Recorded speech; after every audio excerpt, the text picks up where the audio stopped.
Mula sa bigote, hairstyle at pormahan, kuwang-kuwa ang halos lahat ng anggulo ng ating pambansang kamao na si Manny Pacquiao. Kung sakaling maghaharap ang dalawang ito, animoy nananalamin si Pacquiao kapag magkikita ang dalawang ito. Ito ay ang kalugar ni Manny Pacquiao na si Mario Sismondo. Lumaki at tumibay ang mga buto nito sa General Santos City, South Cotabato.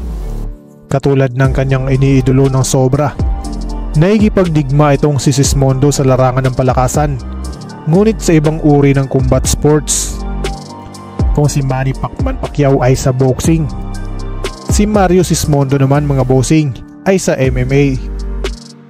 Pero sinubukan din ito ang kanyang kapalaran sa boxing, ngunit mas hiyang siya sa MMA. Binansagan din itong Pacman dahil talagang makikita mo dito ang magkahalintulad na katangian ni Manny Pacquiao. May tangkad din ito na 5'6". Sa ngayon ay 45 taong gulang na. Balikan natin mga bossing ang laban nito sa kickboxing.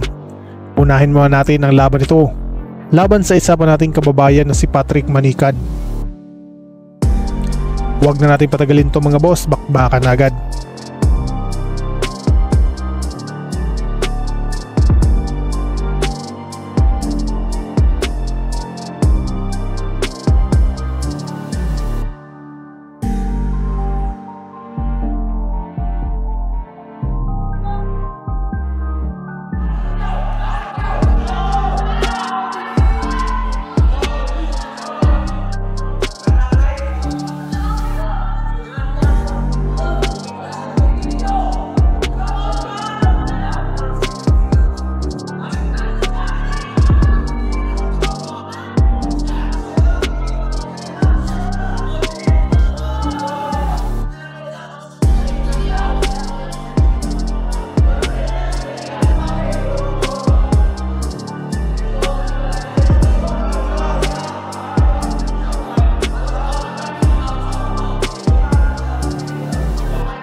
Hanggang dito na lang muna ang ating video ngayon mga boss.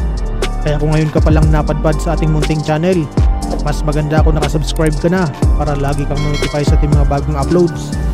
Maraming salamat sa inyong walang sawang suporta. Mabuhay, ingat po, and God bless!